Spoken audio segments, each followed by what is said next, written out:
Hello everyone, I will be reading today the Scrum Scale guide. Please make sure to note that there will be links in the descriptions to not only books to study more, but also links to the different parts of the guide if you only want to hear a certain part. Also, please remember that you have access to YouTube's speed controls in the video, so you should be able to speed up or slow down the video at your whim. And of course, as always, if you like the kind of content I'm creating, please make sure to like and subscribe, and I will hopefully be making more of it for you soon. Without further ado though, let's get started. The Scrum at Scale Guide. The definitive guide to Scrum at Scale. Scaling that works. Purpose of the Scrum at Scale Guide. Scrum, as originally outlined in the Scrum Guide, is a framework for developing, delivering, and sustaining complex products by a single team.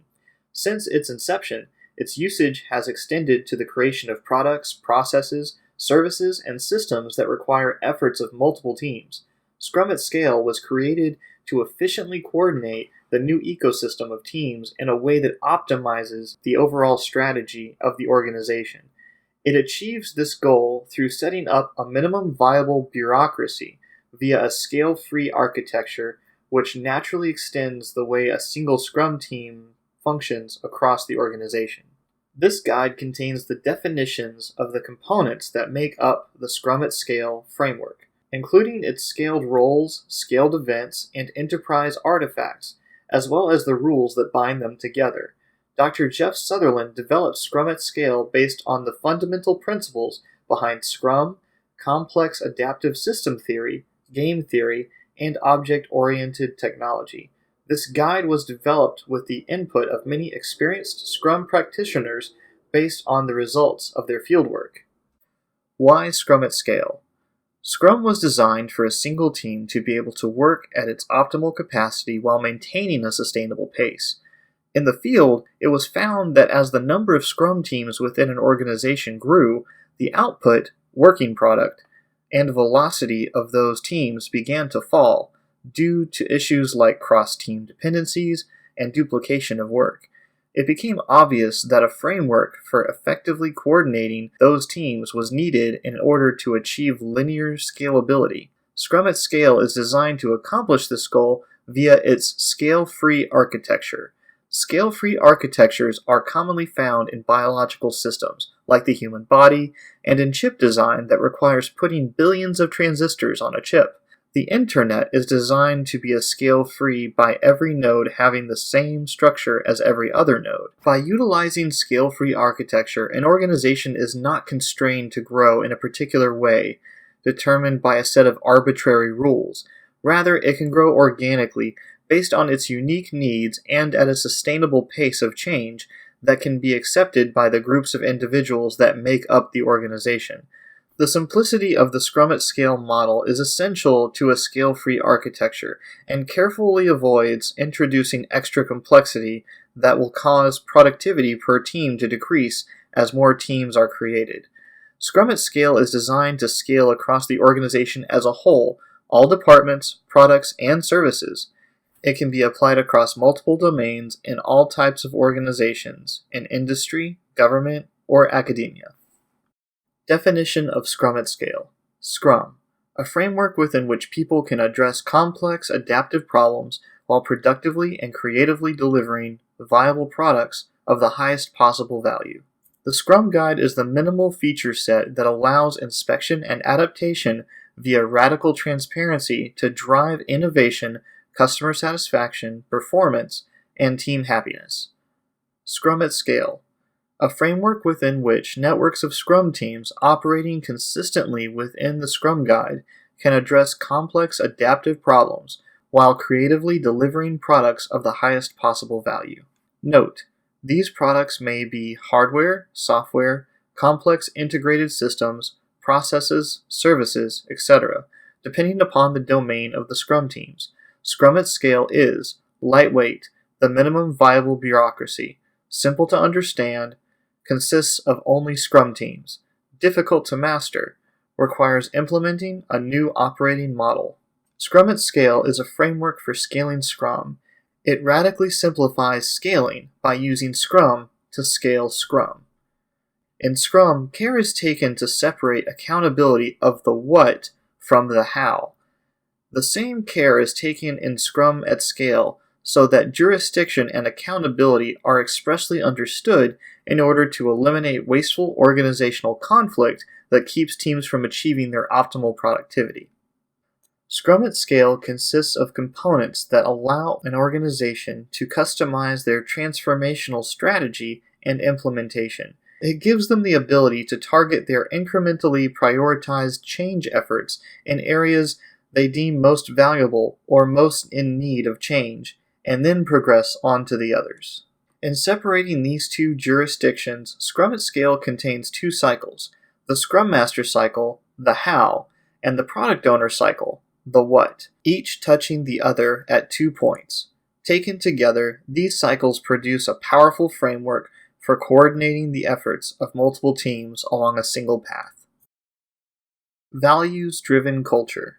Besides separating accountability of the what and the how, Scrum at Scale further aims to build healthy organizations by creating a values-driven culture in an empirical setting. The Scrum values are openness, courage, focus, respect, and commitment. These values drive empirical decision-making, which depends on the 3 pillars of transparency, inspection, and adaptation. Openness supports transparency into all of the work and processes, without which there is no ability to inspect them honestly and attempt to adapt them for the better. Courage refers to taking the bold leaps required to deliver value quicker in innovative ways. Focus and commitment refer to the way we handle our work obligations, putting customer value delivery as the highest priority. Lastly, all of this must occur in an environment based on respect for the individuals doing the work, without whom nothing can be created. Scrum at Scale helps organizations to thrive by supporting a transformational leadership model which fosters a positive environment for working at a sustainable pace and putting commitment to deliver customer-facing value at the forefront of our efforts. The components of the Scrum at Scale framework. Scaled structure, the Scrum of Scrums. A set of Scrum teams that need to coordinate in order to deliver value to customers comprise a Scrum of Scrums, SoS. This team is responsible for a fully integrated set of potentially shippable increments of product at the end of every sprint from all participating teams. A Scrum of Scrums functions as a release team and must be able to directly deliver value to customers. A Scrum of Scrums operates as a Scrum team with scaled versions of the Scrum Roles, Events, and Artifacts. Given the scaled nature of the Scrum of Scrums, there are some additional considerations. SoS Roles. The SOS needs to have all the skills necessary to deliver a fully integrated, potentially shippable product increment at the end of every sprint, and to facilitate the cross-team coordination where necessary. It may need experienced architects, QA leaders, members of the product ownership team, and other operational skill sets. The product owner team. For each SOS, there is an associated group of product owners called a product owner team, which aligns the team's priorities along a single enterprise backlog so that they can coordinate their Scrum team's backlogs and build alignment with stakeholders. A team's product owner is responsible for the composition and prioritization of the team's backlog, and may pull backlog items from the shared SOS backlog into the team's backlog, or generate independent backlog items at their discretion. The main functions of the product owner team are to create an overarching vision for the product and make it visible to the organization, build alignment with key stakeholders to secure support for backlog implementation, generate a single prioritized backlog, ensuring that duplication of work is avoided, assure impediments and technical debt issues are properly prioritized in the backlog, create a minimal, uniform definition of done that applies to all teams, resolve dependencies raised by the teams, generate a coordinated release plan and forecast beyond the current release plan, often called a roadmap, decide upon and monitor metrics that give insight into the product and their market. Product owner teams, just like SOSs, function as Scrum teams on their own. As such, they need to have someone acting as the Scrum Master and keeping the team on track in discussions. They also need a single person who is responsible for coordinating the generation of a single product backlog for all teams within the Scrum of Scrums. This person is designated as the Chief Product Owner. Chief Product Owner, or CPO. The Chief Product Owner, or CPO, coordinates priorities among the product owners who work with individual teams. They align backlog priorities with stakeholder and customer needs. It may be an individual team PO who plays the role as well, or there may be a person specifically dedicated to this role. The responsibilities of the CPO are the same as that of a team PO, but at scale, the CPO is responsible for setting a strategic vision for the whole SOSs, creating a simple, prioritized backlog of value to be delivered by all of the teams.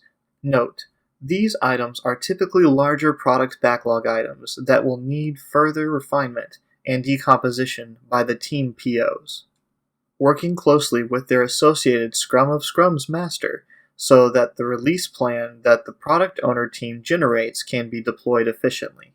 Monitoring customer product feedback as well as product feedback from the SOSs and adjusting the backlog accordingly.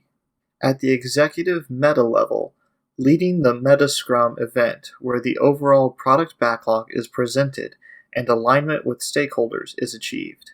Scrum of Scrums Master, SoSM.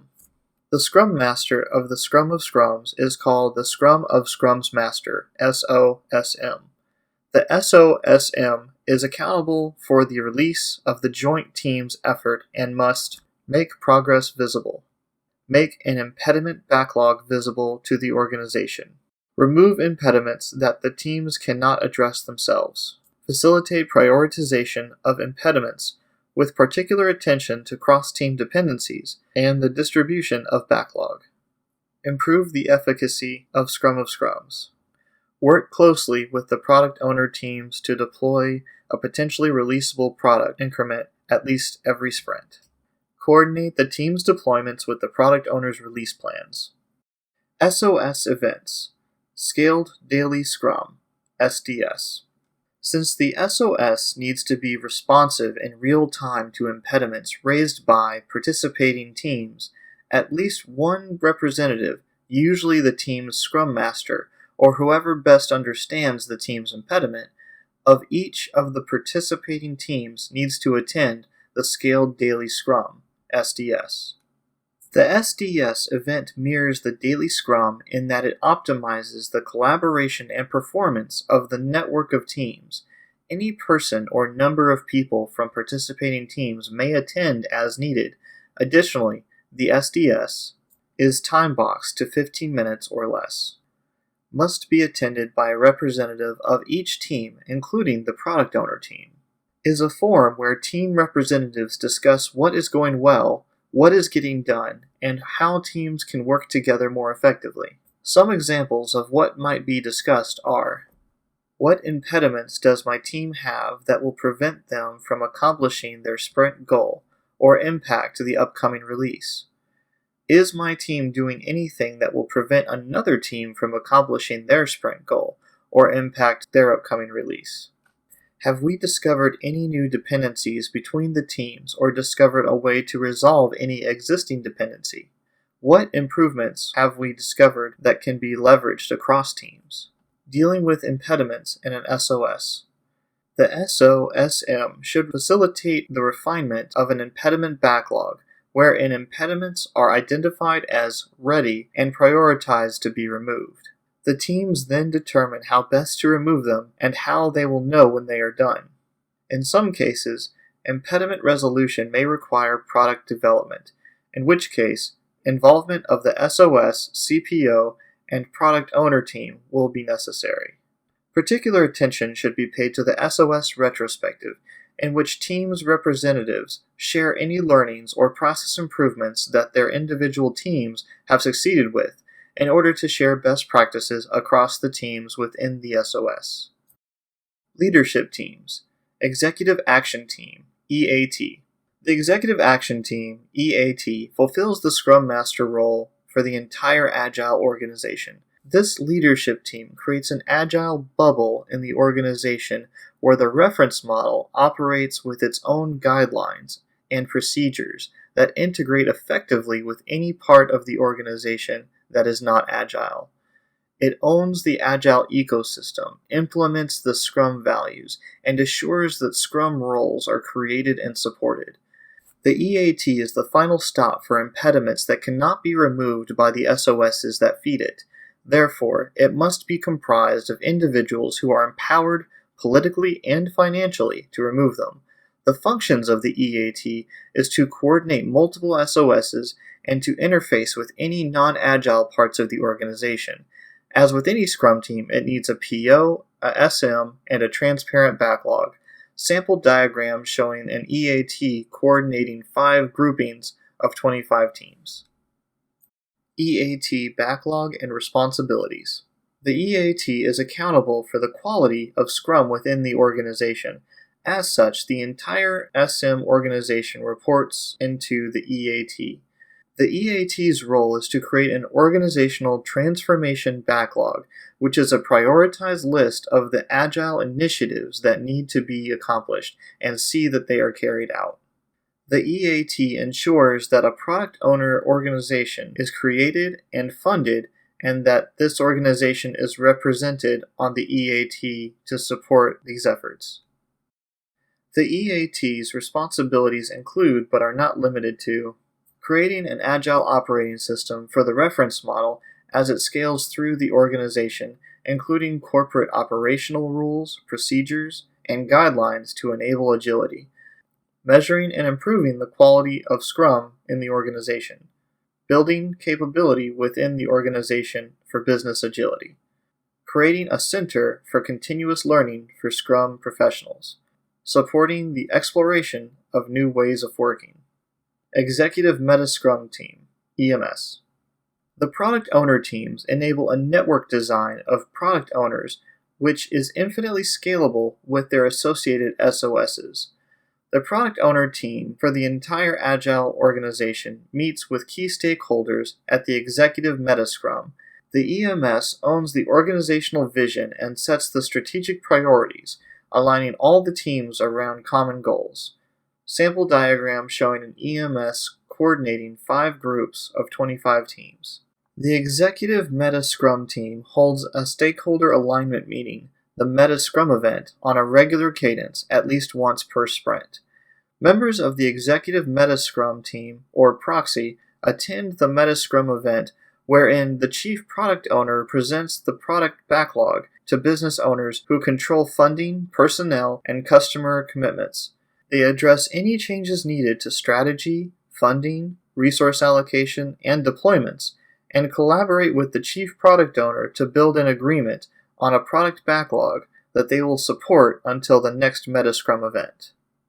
This event is the forum for leadership, stakeholders, and business owners to express their preferences or sometimes urgent demands that may cause the chief product owner's backlog to be restructured. Scaling. Scaling the SOS. Depending upon the size of the organization or implementation, more than one SOS may be needed to deliver a very complex product. In such cases, a Scrum of Scrums, SoSOS, can be created out of multiple Scrum of Scrums. The SoSOS is an organic pattern of Scrum teams which is infinitely scalable. Each SoSOS should have a SoSOS-SM and scaled versions of each artifact and event. Scaling the SOS reduces the number of communication pathways within the organization so that complexity is encapsulated. The SoSOS interfaces with the SOS in the exact same manner that the SOS interfaces with a single Scrum team, which allows for linear scalability. Note: while the Scrum Guide defines the optimal team size as being 3 to 9 people, Harvard research determined that the optimal team size is 4.6 people on average. Experiments with high-performing Scrum teams have repeatedly shown that 4 or 5 people doing the work is the optimal size. It is essential to linear scalability that this pattern be the same for the number of teams in an SOS. Therefore, in the above and following diagrams, pentagons were chosen to represent a team of 5. These diagrams are meant to be examples only. Your organizational diagram may differ greatly. Scaling the product owner team. Just as SOSs can grow into SoSs, product owner teams also expand by the same mechanism. There is no specific term associated with these expanded units, nor do the CPOs of them have specific expanded titles. We encourage each organization to develop their own. For the following diagram, we have chosen to add an additional chief to the title of those POs as they magnify out.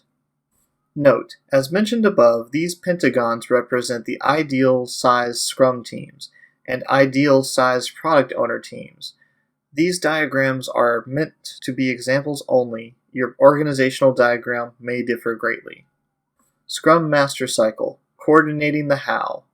The SM organization, SMs, SoSMs, and EAT work as a whole to complete components of the Scrum Master Cycle. The components unique to the Scrum Master Cycle are continuous improvement and impediment removal, cross-team coordination, and deployment. Continuous improvement and impediment removal.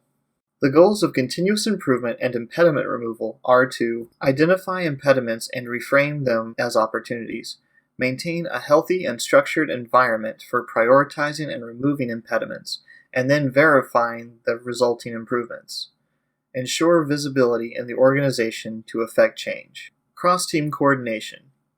The goal of cross-team coordination are to coordinate similar processes across multiple related teams, mitigate cross-team dependencies to ensure they don't become impediments, maintain alignment of team norms and guidelines for consistent output. Deployment. Since the goal of the SOS is to function as a release team, the deployment of the product falls under their scope, while what is contained in any release falls under the scope of the product owners. Therefore, the goals of the deployment are to deliver consistent flow of valuable finished product to customers, integrate the work of different teams into one seamless product, ensure high quality of the customer experience. The product owner cycle, coordinating the what. The PO organization, the product owners, the CPOs, and the executive MetaScrum work as a whole to satisfy the components of the product owner's cycle. The components unique to the product owner cycle are strategic vision, backlog prioritization, backlog decomposition and refinement, and release planning. Strategic vision. The goals of setting a strategic vision are to clearly align the entire organization along a shared path forward, compellingly articulate why the organization exists, describe what the organization will do to leverage key assets in support of its mission, respond to rapidly changing market conditions. Backlog prioritization.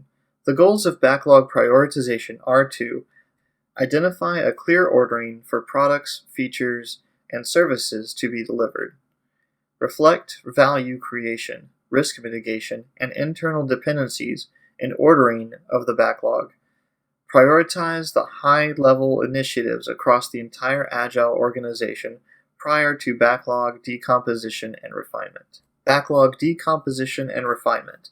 The goals of backlog decomposition and refinement are to break complex products and projects into independent functional elements that can be completed by one team in one sprint, capture and distill emerging requirements and customer feedback, ensure all backlog items are truly ready so that they can be pulled into individual teams. Release planning. The goals of release planning are to forecast delivery of key features and capabilities, communicate delivery expectations to stakeholders, update prioritization as needed. Note that release planning may encompass one or many releases of the product to a customer. It is a higher level planning horizon than a single sprint, usually covering a period of 1 to 6 months. Connecting the PO and SM cycles. The PO and SM cycles have two touch points: team-level process and product, and release feedback. Both cycles need metrics and transparency. Team-level process. The team-level process constitutes the first touch point between the Scrum Master and the product owner cycles, and is laid out clearly in the Scrum Guide. It is composed of 3 artifacts, 5 events, and 3 roles.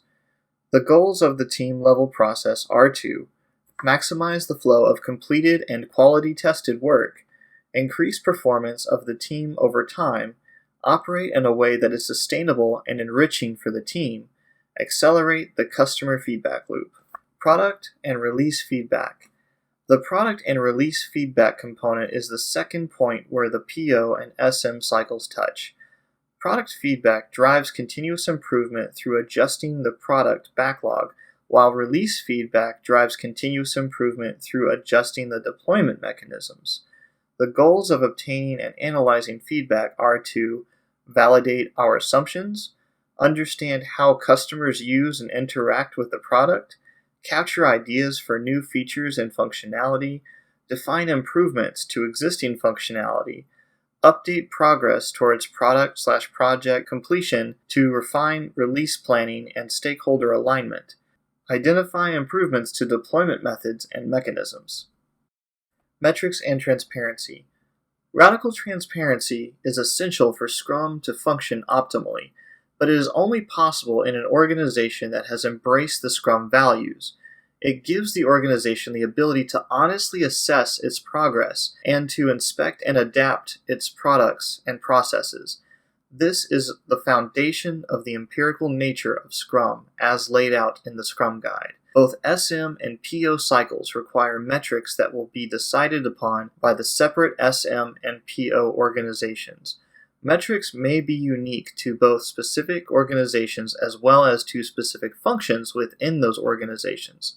Scrum at Scale does not require any specific set of metrics, but it does suggest that at the bare minimum that the organization should measure productivity, e.g., change in the amount of work product delivered per sprint, value delivery, e.g., business value per unit of team effort, quality, e.g., defect rate of service downtime, sustainability, e.g., team happiness. The goals of having metrics and transparency are to provide all decision makers, including team members, with the appropriate context to make good decisions, shorten feedback cycles as much as possible to avoid overcorrection, require minimal additional effort by teams, stakeholders, or leadership. Getting started with Scrum at Scale. When implementing large networks of teams, it is critical to develop a scalable reference model for a small set of teams. Any deficiencies in a Scrum implementation will be magnified when multiple teams are deployed. Many of the initial scaling problems will be organizational policies and procedures or deployment practices that block high performance and frustrate teams. Therefore, the first challenge is to create a small set of teams that implement Scrum well. This is best accomplished by the creation of an Executive Action Team, EAT, which is accountable for the deployment and execution of the transformation strategy.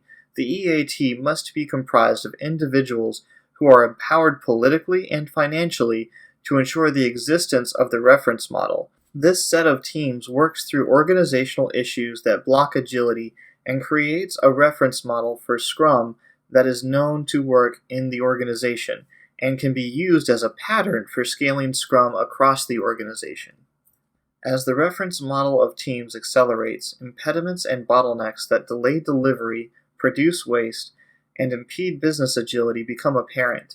The most effective way to eliminate these problems is to spread Scrum across the organization so that the entire value stream is optimized. Scrum at Scale achieves linear scaling in productivity by saturating the organization with Scrum and distributing velocity and quality organically, consistent with the organization's specific strategy, products, and services. Some notes on organizational design.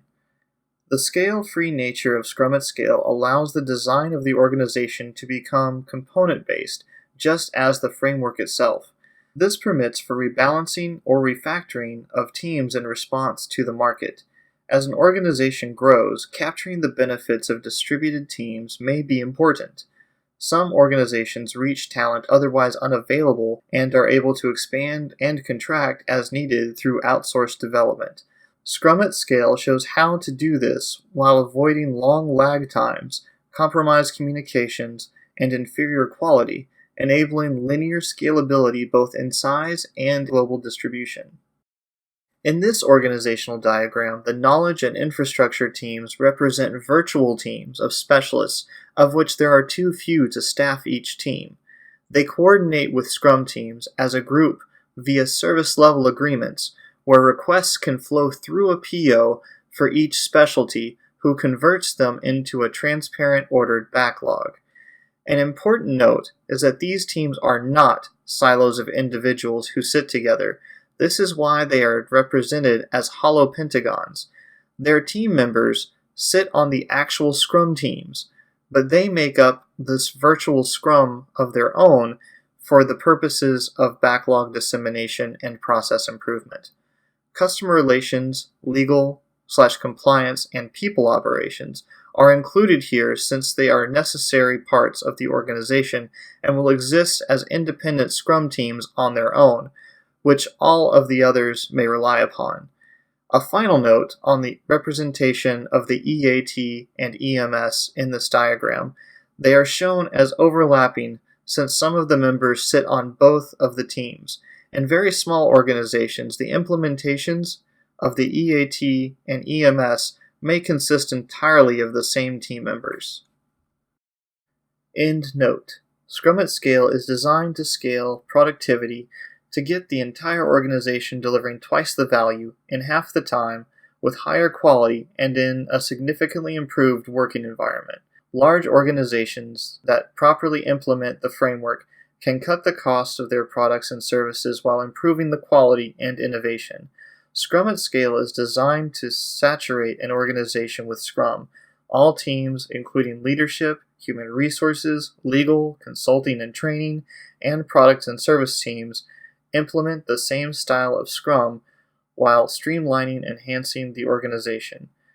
Well-implemented Scrum can run an entire organization. I will not be covering the acknowledgments, but thank you everyone for watching and listening along as I read the Scrum at Scale guide. This was absolutely one of the hardest and most tongue-twisting guides that I've tried to attempt yet. Please like and subscribe. Would love any feedback on the video as well. If you would like to jump back to a certain point, please remember that there are links in the description below that you can go back to different sections within the movie. Also, please note that there are some books down if you want to continue your learning journey on Scrum at Scale. I'm sure Jeff Sutherland has some amazing stuff that I'll be linking below. Anyways, calm and keep on learning.